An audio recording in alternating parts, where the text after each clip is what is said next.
No, don't look at your watch. Let's just pretend it's 12:30. And good afternoon, Coronado. Welcome to another action-packed episode of the Coronado Rotary Club with minimum commercial interruptions. Starting today, we'll go with our invocation and pledge. Marv Hines.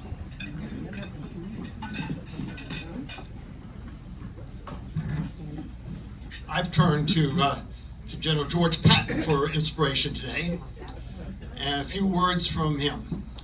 Do more than is required of you. Never think that you have done enough or that your job is finished. There's always something that can be done, something that you can help to ensure victory. You can't let others be responsible for getting you started. You must be a self-starter. You must possess the spark of individual initiative that sets the leader apart from the led. Self-motivation is the key to being one step ahead of everyone else and standing head and shoulders above the crowd. Once you get going, don't stop. Always be on the lookout for the chance to do something better. I pledge allegiance to the flag of the United States of America and to the republic for which it stands, one nation, under God, indivisible, with liberty and justice for all.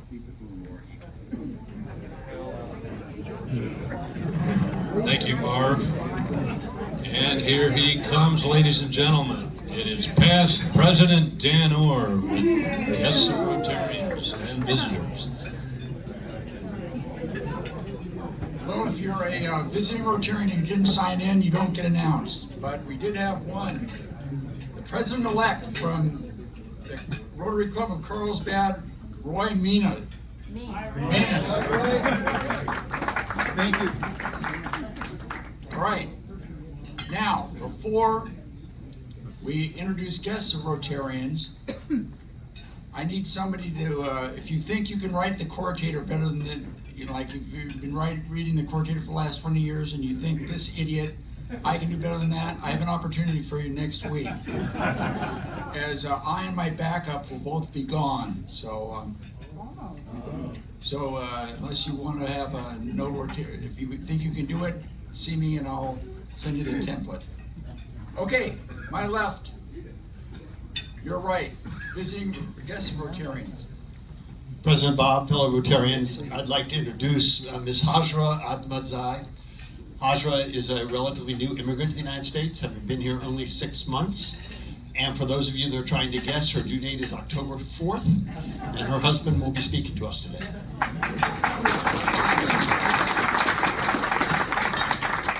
President Bob, fellow Rotarians and guests, I have a special guest, my daughter, Terry Curtin, and I'm so excited to have her as a special guest. And she's a personal hero of mine, so Google her, you'll find out.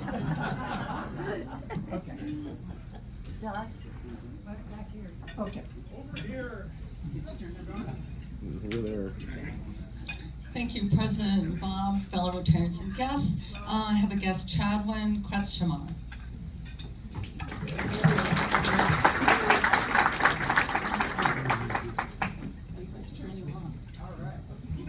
Visiting Rotarian Ken McLeod. President Bob, fellow Rotarians and guests, great to be here, live in color. I'd like to introduce my guest, Gleb Taram. Gleb and I served together at 13th Engineer Battalion in Fort Ord before they shut it down. And Gleb has just enjoyed the Route 66 ride from Chicago to Santa Monica. In a Corvette? On a bike, I assume.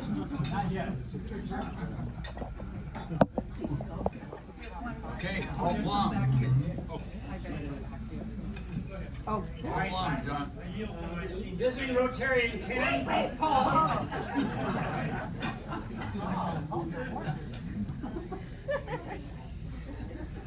Visiting Rotarian Ken, President Bob, guests and fellow Rotarians. I'd like to introduce my special guest, Roger Clapp.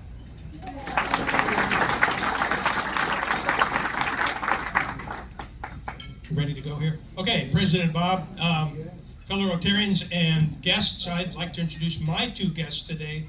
They have relocated to California from Ukraine and now are living in Coronado temporarily. Their names are Nadia and Alec Bagin. And Nadia has a master's degree in computer science. Alec has a master's degree in linguistics. So please welcome them.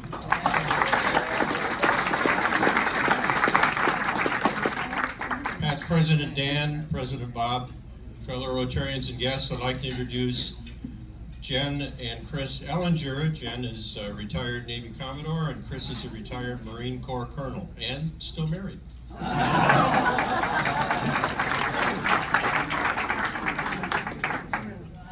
That it?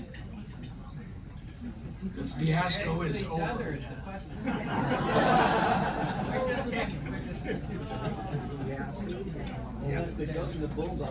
Well done, past President Dan, thank you. All right, we have care and concerns. Ginger Cox, are you here?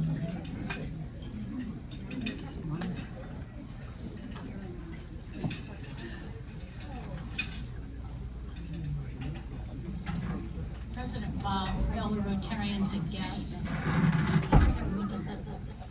I wanted to let you know that Chris Keys and family right now are dealing with her dad in hospice, and he's not doing very well, and so Chris has asked for your thoughts and prayers for peace for them and for her father and Rich and the family.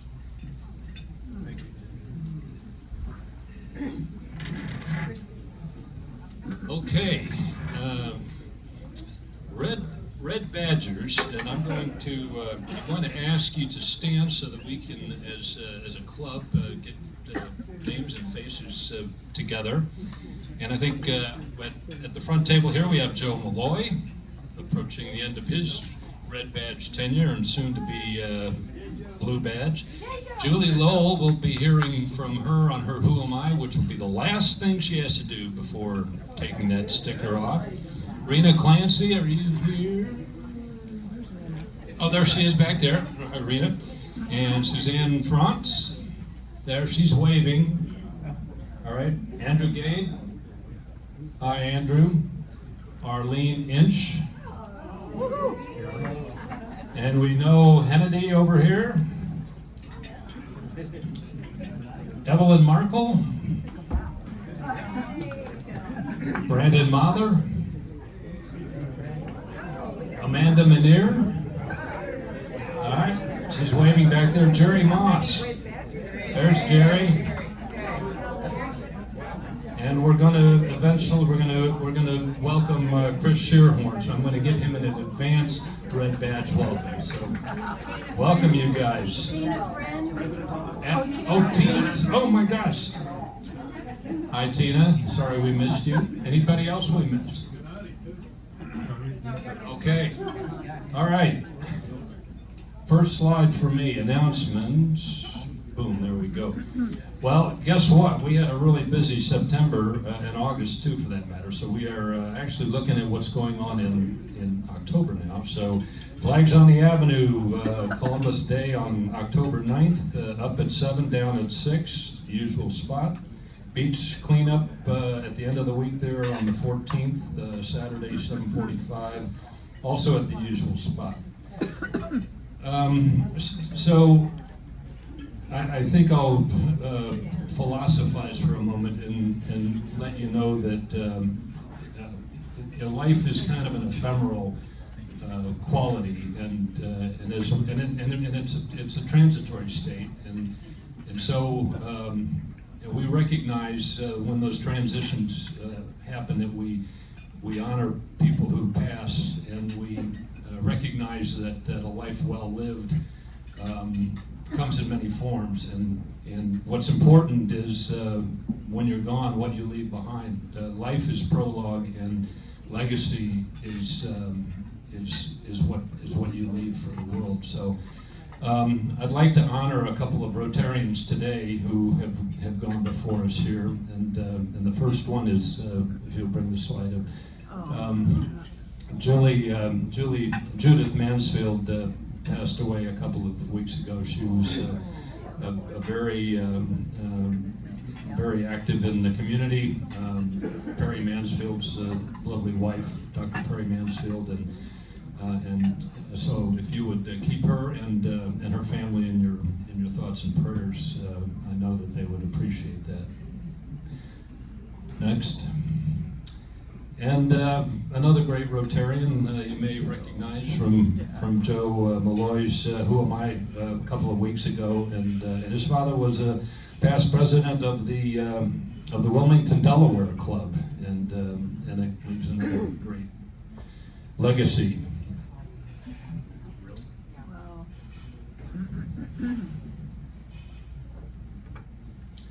So, if you'll keep both of those families in your mind and your prayers, I know they'd appreciate it, and it's worth remembering that those that have given a full life and leave something behind that makes the world a better place, and being a Rotarian is certainly in that category. Okay, around town, last week, next slide, we had our monthly social, which was hosted by Robert and Sandra. So thanks for that. This looks like a crowd trying to get in the front door. I'm not sure what's going on in that picture, but they look happy to be there. That's all I can say about that. All right, and then the next slide, just the wrap up for the End Polio Now wine tasting event.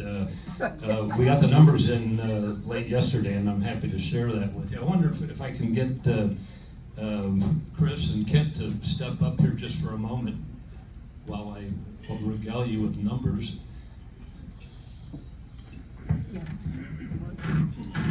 So the numbers are in, and we brought in $125,000, which, as you know, with the Gates Foundation 3-to-1 match, that is that's quite a set of numbers there, $375,000. So, and it takes a team. It takes team leadership, and it takes a team to undertake something of that complexity, and you guys did a real bang-up job. And this is your second year, by the way, and so in fact they are both. Yeah, and I'm going to get to the succession plan here in just a second, but you know, they are both recipients of the Superstar Award that we started last year under Luann's presidency, which is a pretty cool accolade for significant contributions. So I can't give you another one of those, but I can make you the first two recipients of the Superstar Emeritus Award.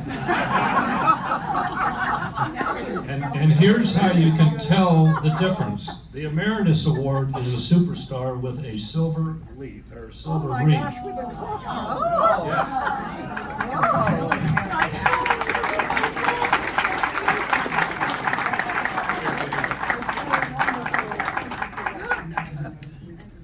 Thank you to everybody who attended and everybody who worked so hard to put on a wonderful event for polio. Go to the mic, Chris. We can't hear you.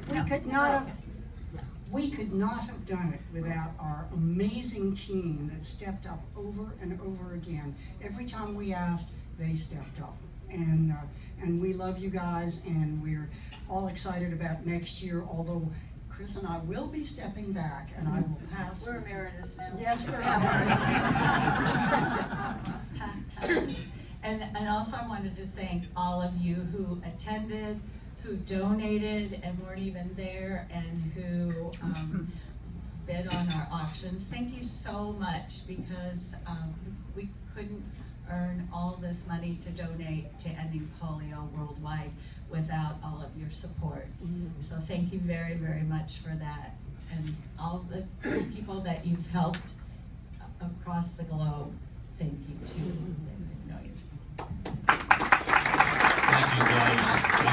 And I know, I was talking to Chris earlier, and she says, well, we were happy to do it, but I really want to throw accolades out to our succession team, which is going to be Sarah Shefferton and Jacqueline Trapp. And they marched right in there with the leadership team every step of the way, and And, you know, I'm so grateful that you guys have taken on that succession, and you're going to do a great job with it next year. Thanks. Okay, next slide. And I'm going to thank past President Steve Durmeyer for some numbers on this next slide. Sorry about that. There we go. Huh, it came up white, it's supposed to be black. It doesn't matter, as long as you can read it.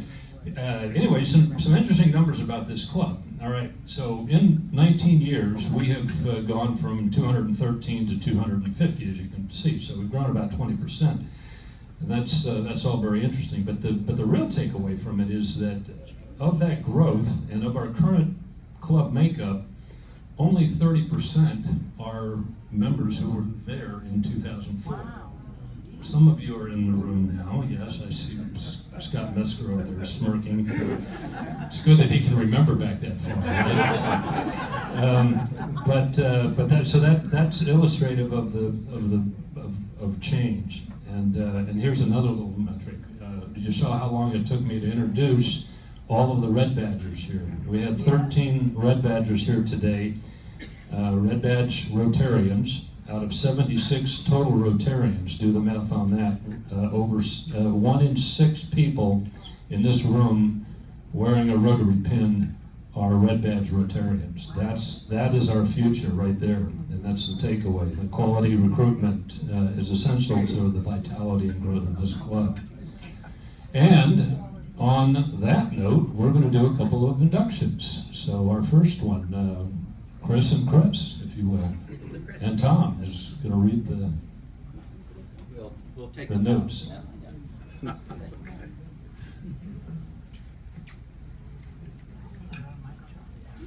Nice looking pens up here. Oh, here's the other Chris comment. All right.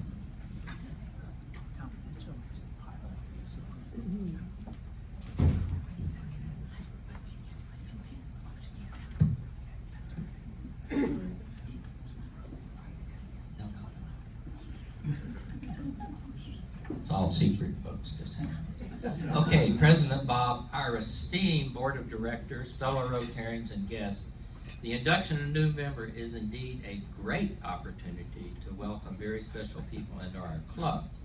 I would like to ask Chris Keys of the Key and the Chris's and the Chris and the Schierhorns all mixed together, the Chris and Chris team, to introduce our inductee and give us his classification.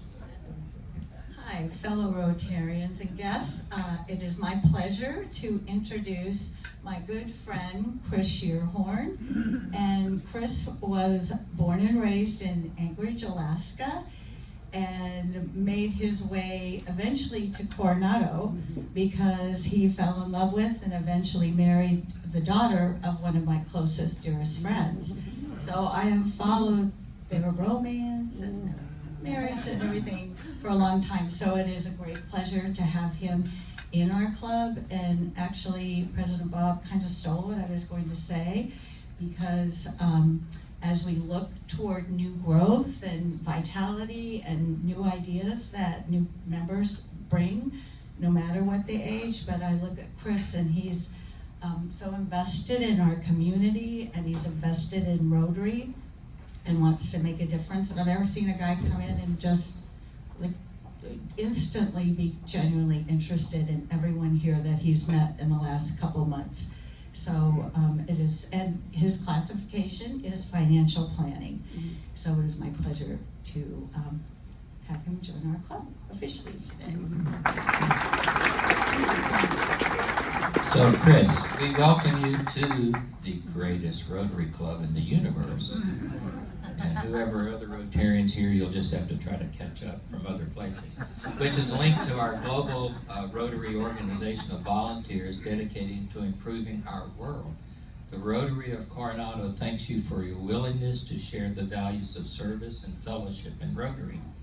A new member in our clubs means fresh ideas, great enthusiasm, and fun fellowship. We have fun, which leads to greater service. One of your major goals in this club is service above self. which means participating by saying yes when asked to serve. I think Sarah probably going to be looking for you. Yeah, right. Okay. She's got a lot going on, I'll tell you that. And you'll be part of our People of Action. So just one question, Chris. What was your primary motivation to become a Rotarian? The main reason I'm interested in joining is to get more involved in the community and meet people. I didn't know Coronado existed until 2014 when I met my wife here at the golf course at a wedding. And we since moved back. We moved here in 2020, and I feel like she knows a lot of people here because she's lived here many years and I have not. So that is why I'm here primarily. So, and excited to meet everyone. Thank you, Chris. Yeah. So, it is with great pleasure on behalf of our President Bob, our Board of Directors, and all you members to welcome you as the newest member of the Rotary Club of Coronado. So, fellow Rotarians, stand and welcome Chris, our newest Rotarian.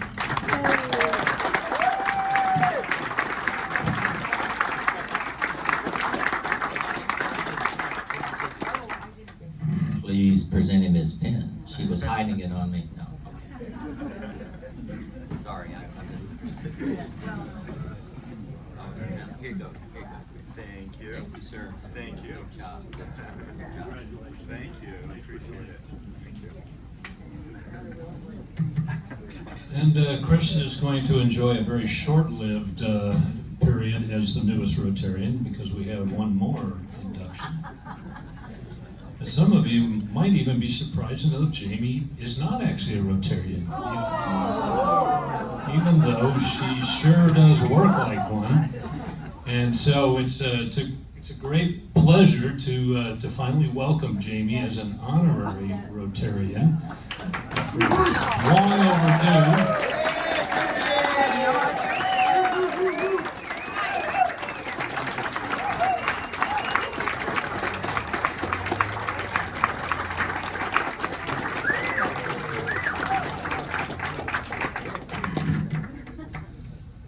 Welcome aboard. I don't know if you know everybody here, but do get around and see if you can meet some of the people and introduce yourself. And anyway, Jaimie, and we'll go to the next slide here so you have a little more fun. So, you know, if you go through and look for some of the some photographic evidence out there, I'll walk through a couple of these. First is Jaimie finding out what she probably already knew, but one of the 4 rules that apply in any Navy bar, of which is don't put your cell phone on the bar, lest you buy a round, which you see she's just getting ready to do there. And you'll be seeing some more of these throughout the month of September, but this is National Grandparent Month. Did you know that? It is. And Jaimie, seen here holding baby Charlotte, is a brand new grandmother, so she can tell she's very happy about that. And now that we've made Jaimie an honorary Rotarian, we're all going to invite you, Jaimie, to go swap out your high school graduation picture with something a little more recent.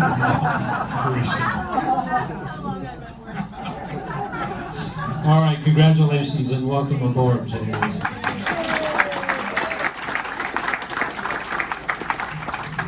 Okay, we will now step into Who Am I with Julie Lowell, who's going to be checking off the last item on her red badge checklist.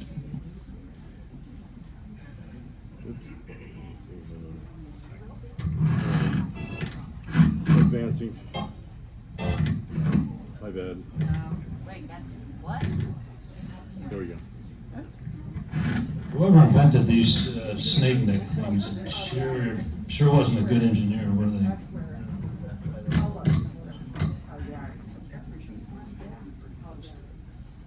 Thank you, President Bob. Hello, fellow Rotarians and guests. I grew up in Michigan and went to college at Northern Michigan University. I first came out to Coronado in 1973. Early on, I was the night manager at Central Wine and Cheese over on Orange Avenue.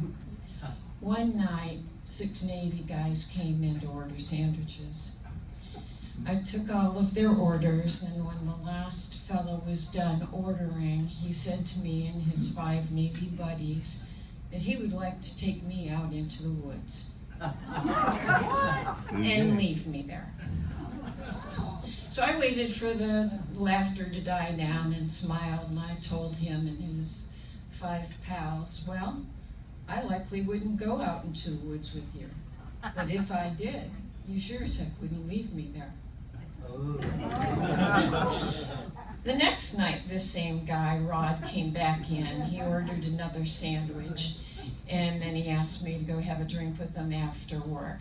We had that drink, and Rod quickly became the love of my life. We were married within 5 months, and that was almost 47 years ago. I'm happy to say that Rod is still the love of my life, and so far he hasn't left me out in the woods. Rod became a Navy SEAL. He was in Bud's training when I first met him. We moved to Virginia. I worked as an animal control officer and then as the superintendent of the Animal Control Bureau. Our son was born in Virginia and I became a registered nurse. Then we decided to move back to Coronado in 1996. I became a medical malpractice attorney. Our son married his longtime high school sweetheart, and they moved up to San Francisco. 5 and 6 years ago, my husband and I retired, and last year our grandson was born. If I'm not spending time with family and friends, I enjoy making stained glass, doing gardening and photography, and making Halloween costumes for my husband and me. That's it. It's an honor to be here with you today and to have an opportunity to give back. Thank you so much.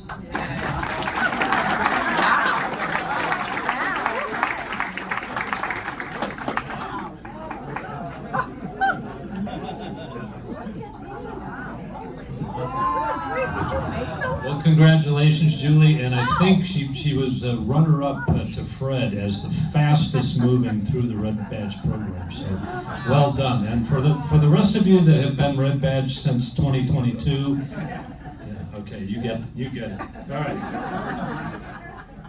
We are going now to hear from Rob Taylor, who's going to watch. He's going to shrink a 7-minute presentation down to 5. Watch how he does it.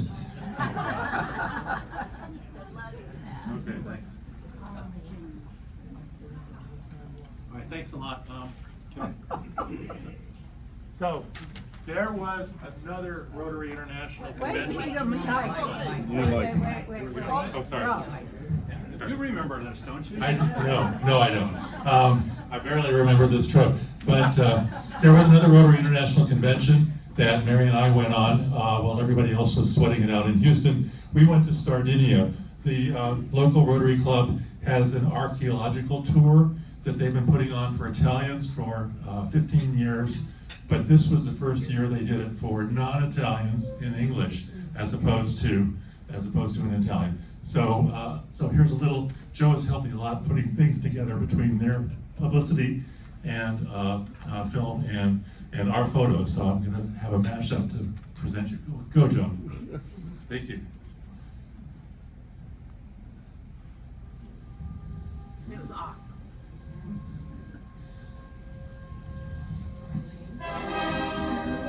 That's where Sardinia is.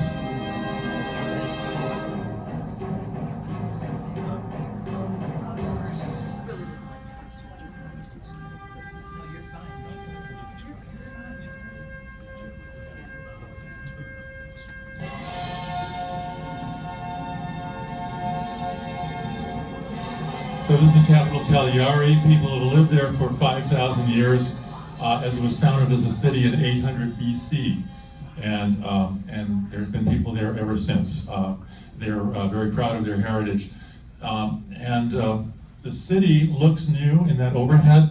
I want to explain about that. It was 70% destroyed by Allied bombing in 1943 to convince the Axis powers that we were going to invade Sardinia instead of Sicily. So the trick worked, but it left them with a lot of a lot of cleaning up to do. Can you go to the next slide, please? And so we got there, and this was a church where they were still restoring, but underneath they found more of Cagliari before. These are stones from the Phoenician era, from the Roman era, and so they have an entire city underneath the city that they're excavating. Next slide.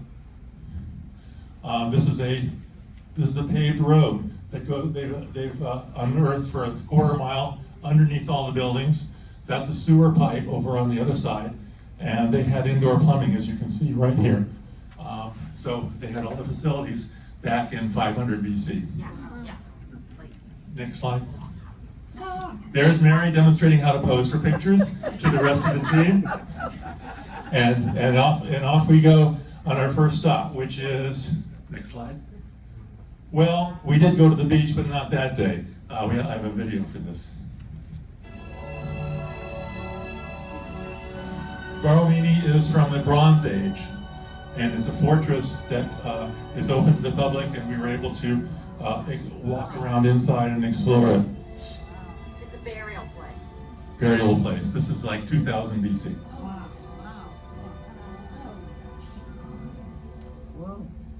And a little town around it, the remains of that. So this was on our first day. We can skip to the next slide. We had lunch on a boat, floating boat. Here's a group shot of some of us that were there enjoying the tour. And this was, again, just the first day, which ended in a traffic jam. On the next slide. Only in Sardinia, you have a traffic jam because of,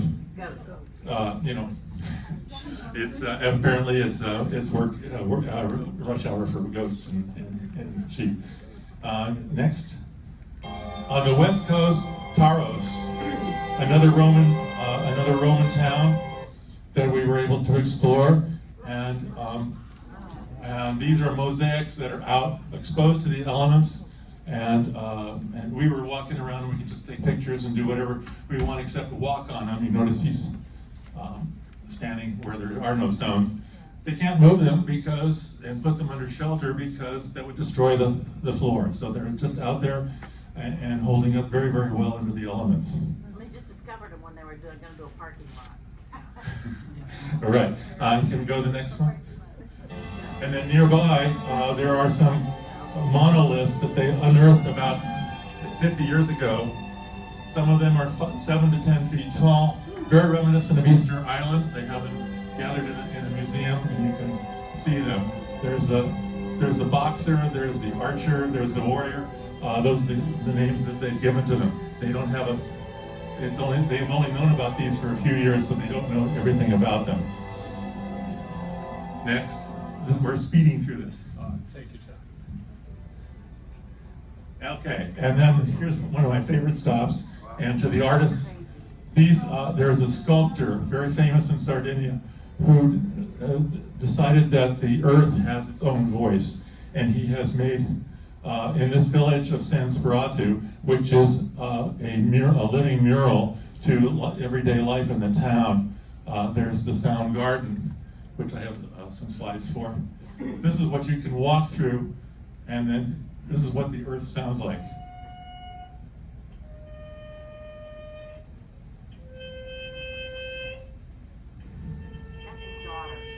That's his daughter playing showing how you make the earth sing for you. She's just scratching them with a stone. And she just rubs a stone over him, and that's how that happens. Okay. The week wrapped up too soon. We had a meeting and a banner exchange night at the Cagliari Rotary Club. I have to say that this was an all-hands effort on their part. It's a fundraiser for them. They've raised between $15,000 and $20,000 with this tour, and we came back really enthusiastic, and we were asked, which I'm doing now, spreading the word about this. We asked the question, when is the next one? And they said, well, that's up to you. So they need to find out if there's interest and do it again. Again, it was their first one, so there will be a second Archeotour if there's enough interest. So to that end, I have a couple of sign-up sheets if you want to be notified of the second Archeotour in Sardinia. Please come see me. One more slide. That's it. That's everybody that was there. All 59 of us, plus a few of the locals. And then one more, the epilogue. This is Julia, our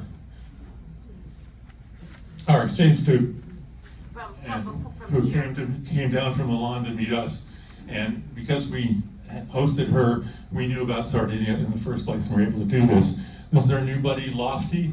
He's from the UK, proudly sporting his Coronado Rotary pin at the district governor handoff in Brighton, England. And for Ivan, I have something special. There you are, Ivan. We know how you feel about Saltworks.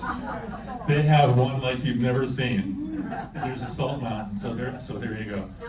So again, come see me after the meeting if you're interested in getting on their mailing list. I'm starting one for them, and we'll see if there's a second Archeotour. I hope to see you then. So there were attendees from 12 countries. So it was a mini international kind of a Rotary gathering. Thank you, but I don't really need this thing. But there were people from 12 countries. They've done this for 14 years. This Archeotour in Italian. So now they're starting it in English for a wider audience. And I hope that some of you all will be part of it. But it's up to us Rotarians to let them know we want them to do it again. So that's where I was, and part of my summer vacation, and thanks for the time. And thank you, Joe. I'll go too far with that microphone, but thank you for that travel log, past President Rob. And Mary, I do hope that maybe we'll see that person playing the Stones at the music competition. I was waiting for the second stage. Oh, I don't know. All right, Brent Bennett will introduce our esteemed guest speaker. Esteemed guest speaker, yes. Thank you, President Bob. Fellow Rotarians and guests, we are in for a real treat today. A compelling and inspirational story that played out during extraordinary times across half the globe. Equally intriguing, one of the players in this saga was one of our own Rotarians. And the saga's happy ending was and is playing out in our own backyard today here in San Diego. Our own Jill Olen, who we know as a dedicated and selfless professional with a resume filled with high-level leadership positions at local, regional, national, and international levels, is one half of today's tag team match. Her volunteer work at the highest levels in Afghanistan's rule of law efforts set the stage for a years-long commitment to support and ultimately succeed in efforts to bring courageous Afghan professionals and their families to America. The other half of the team is Ibrahim Ahmadzai. Ibrahim was a professional interpreter, worked for Jill, and was a key player in Jill's efforts to help bring the rule of law to the whole of Afghanistan, focusing particularly on the rights and well-being of Afghan women and children. Jill and her husband Marv, also a fellow Rotarian, happened to be my neighbors in the Caves. And when they sponsored Ibrahim and his lovely wife Hajra, the Ahmadzais became my neighbors too. It is indeed a very small world. Jill and Ibrahim's saga is a truly inspirational story of courage, commitment, perseverance, and caring. Please join me in welcoming Jill and Ibrahim to our Coronado Rotary podium.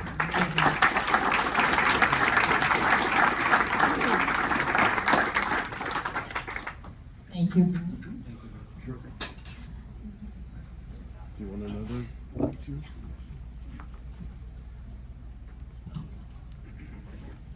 Great, thank you, everybody, and it's so good to be back, and it's so great to see everybody, and I know many of you have heard me a number of times. I spoke to you from Afghanistan. This is Ibrahim. I have spoken about him for a number of times. Everyone has known about him. He was my interpreter. And this is going to be, I hope, a very happy time, a very joyous story to wrap this up, because the last time I spoke to you, we did not know the status of Ibrahim and his wife Hijra, and whether or not they would be able to get out of Afghanistan alive. And so, to be a spoiler alert, they did.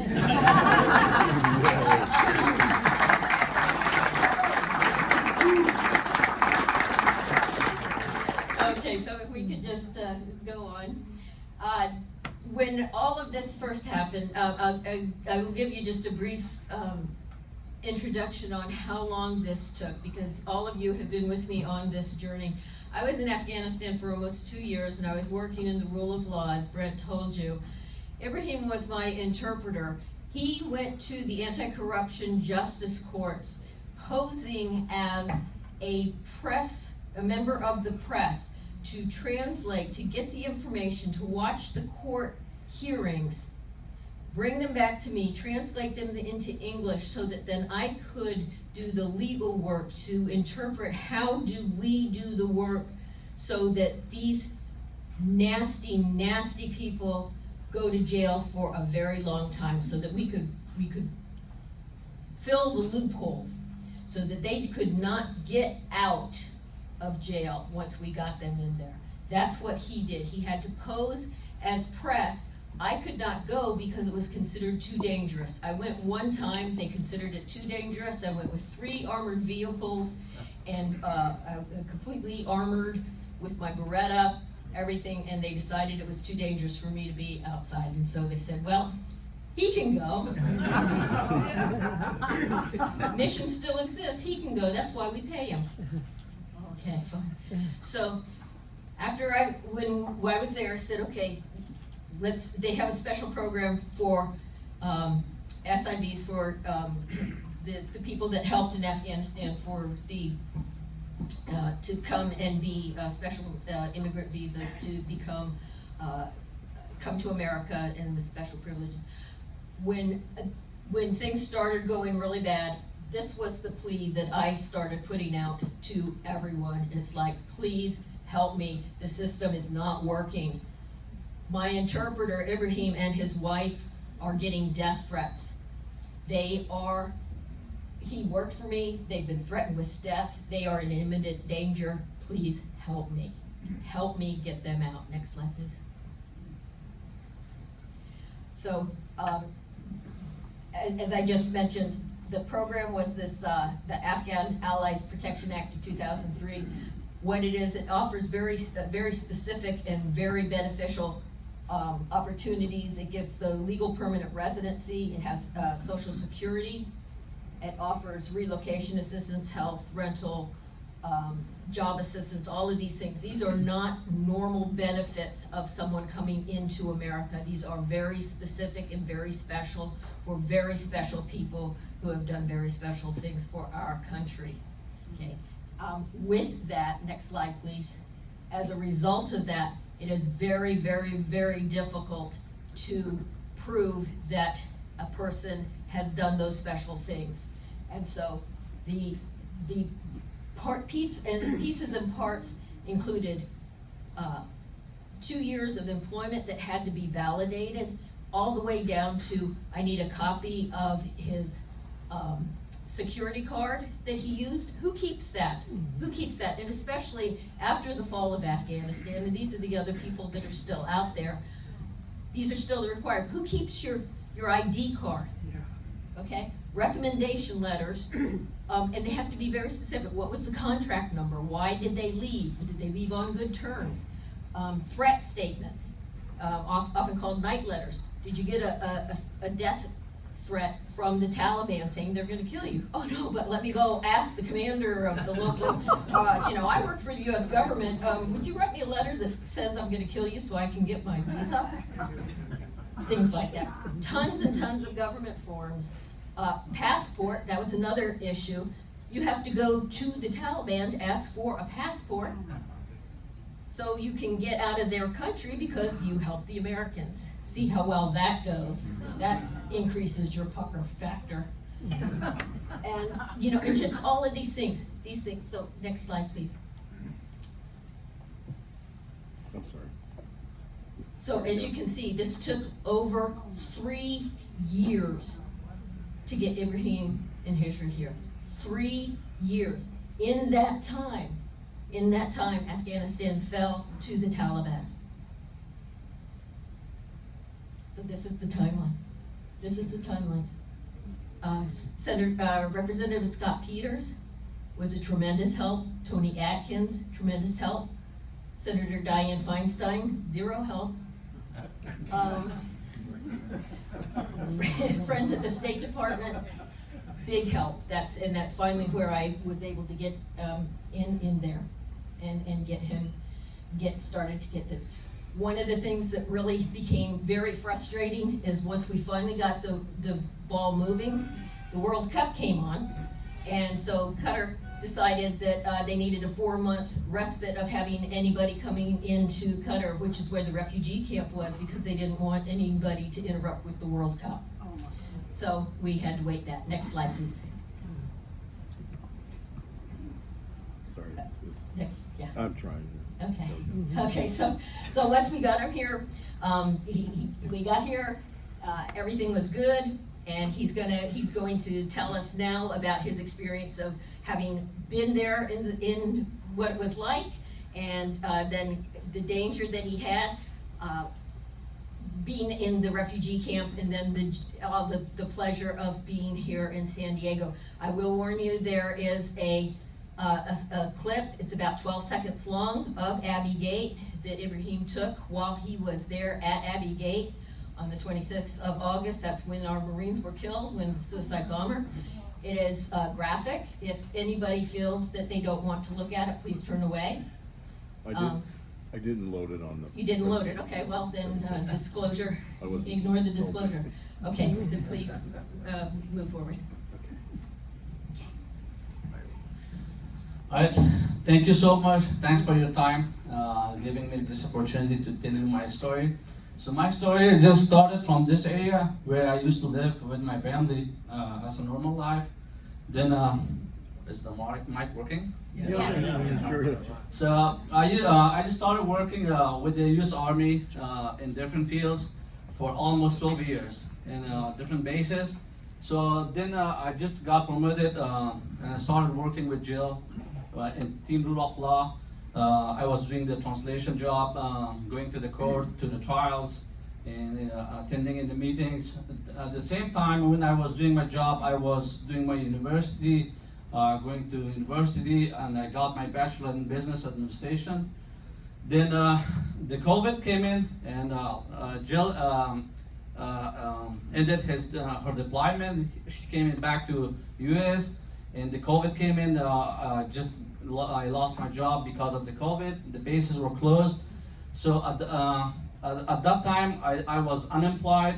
Then I just joined the U.S. Embassy after a time. Then I started working at the U.S. Embassy in Kabul, in Afghanistan, in logistics. Then I had a normal life. Life was good. I was getting good money from the embassy. So next slide, please. So then this on August, everything changed upside down.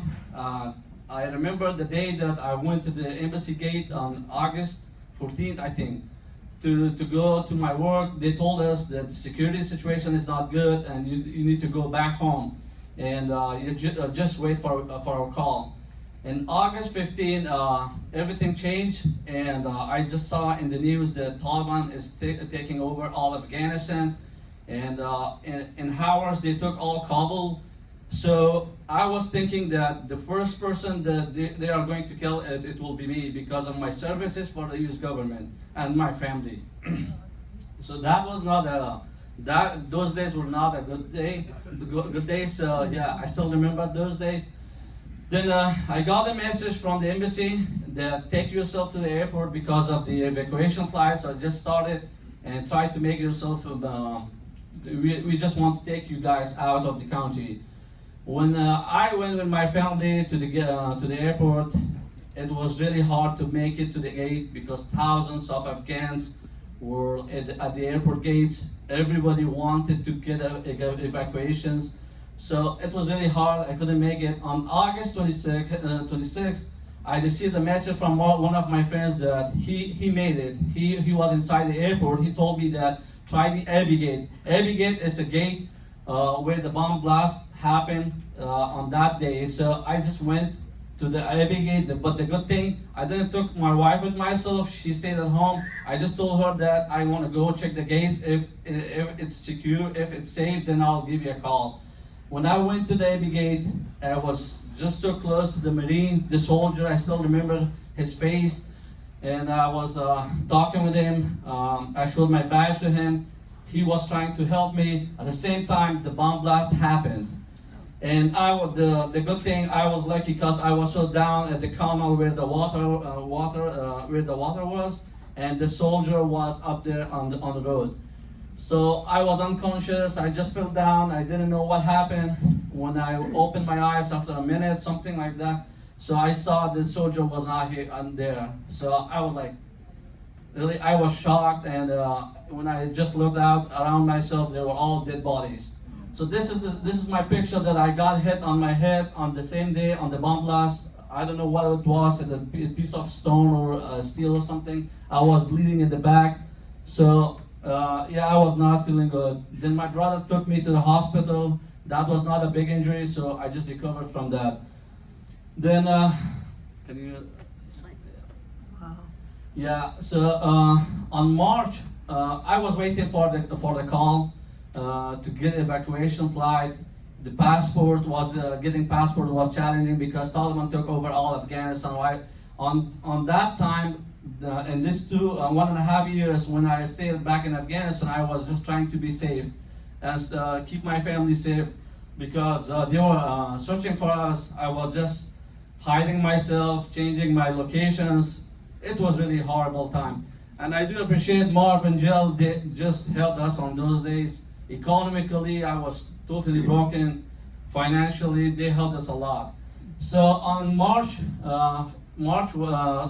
before March, on I think like a week ago, a week before March, I received a call from the Washington D.C. that I'll have an evacuation flight on 1st of March.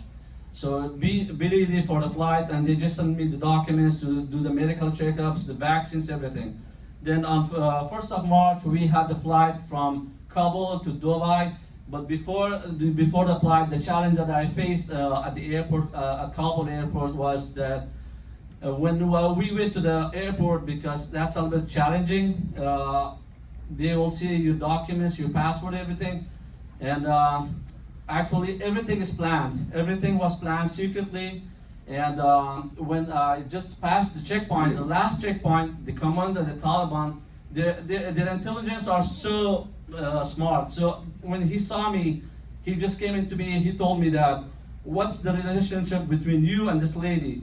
So I told him that she's my wife, and he got our passports. He told me that, can you prove that she's your wife, and any kind of document? So the message from the Washington D.C. was that try to keep your documents in a safe place. Don't show it to anyone in the airport. That will be risky to you. So I just hid my documents in the bag, and it was really it's a safe place. So that time when he took our passports, that was really hard for me to go back and get the bags. The bags were already gone to the plane. So he told me that if you don't bring the marriage certificate, I'll not let you go from here. So my wife, she was so scared, and she was like shaking, and that was the last moment. And I just went back to the guy, just bring my bags. I need the marriage certificate because this guy is not letting me to go, and it's not safe for me. Then suddenly something popped up in my head that I have the marriage certificate photo in my phone. I went back to the commander, the Taliban commander, that I have a photo of my marriage certificate. Will you accept this? He said, he was like thinking, he was he was not sure to accept it, but he said he saw my wife, she was not in a good situation, so he said, okay, show me that. Then I showed him, we were good. Then I got the boarding pass. We got the flight to Dubai. Then from Dubai to Doha, the military base where it's called CAS. So this is the military base where we just moved to Doha. It's a safe place. We were treated really well. And I always stayed for 7 weeks at CAS. They call it CAS. So we waited at CAS because of our paperwork for the documents, the vaccines that we got, the medical checkups, so all those stuff. Then after 7 weeks, I got my visa to the United States. Then I just came in to San Diego on April 19. April 19. Yeah, that was my first day, and that was the first day I came in was Coronado to Jail's house. So it's a beautiful place. Yeah. Thank you. The happiest day of my life. Yeah, so the people at Coronado are really nice. Since we are here, everybody is helping us, and we are so happy. And we just moved into our apartment like 2 months ago, and I got my job working at Floor and Decor in logistics. So life is getting better day by day. So I just want to thank Jill and Marv. They helped us a lot in this journey. So I just learned that never give up. Always try the energy you got. So yeah, this is how we are right now, and we are so happy. I do appreciate your time for hearing my story. It's a bit different than your stories, but yeah, this is life.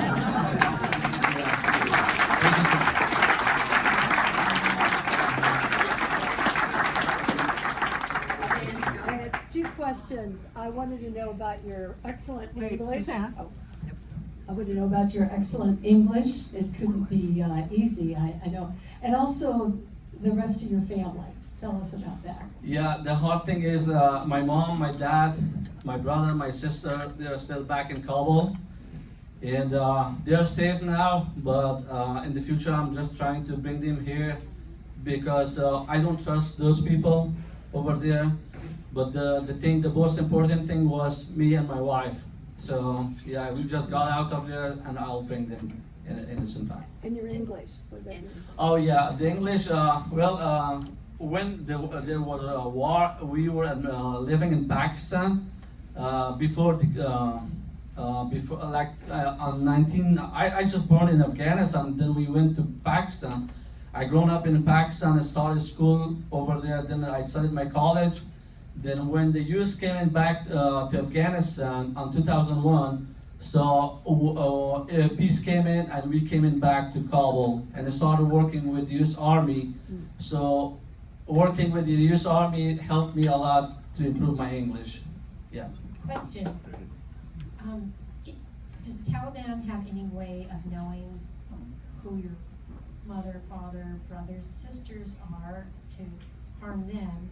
And number 2, what is the process for you to be able to bring your close family back here?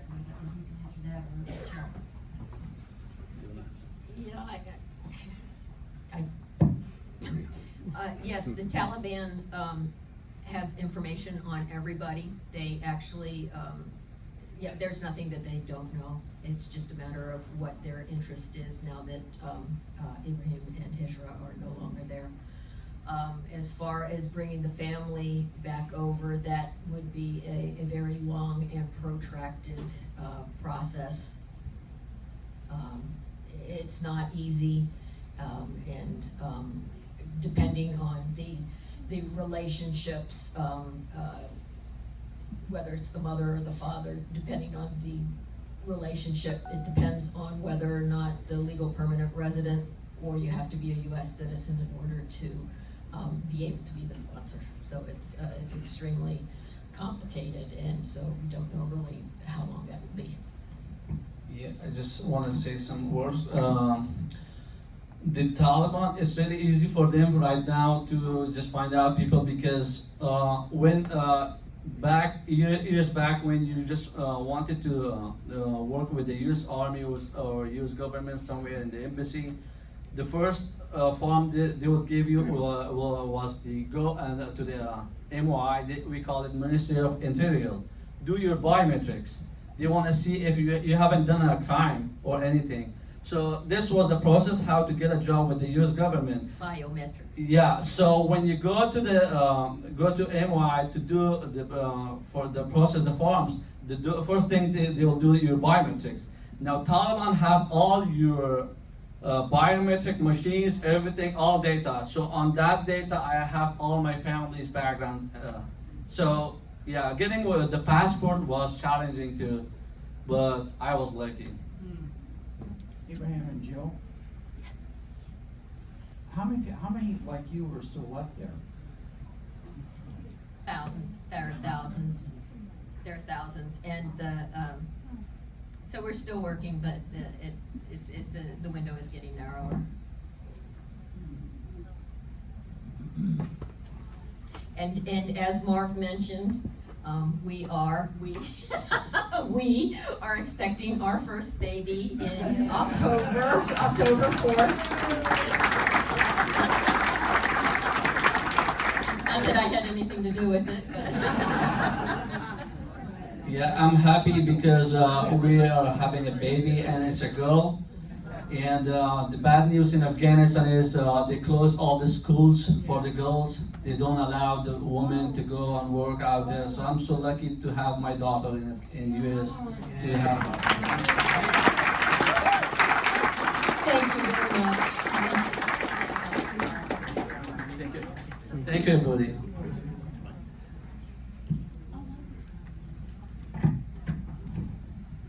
I can't do this. I need a third hand, but. Thank you for joining us, and this is our four-way coin, and the four-way test, of course, is an element of our Rotary Creed, so thank you, Ibrahim, and congratulations on this new arrival in another month or two.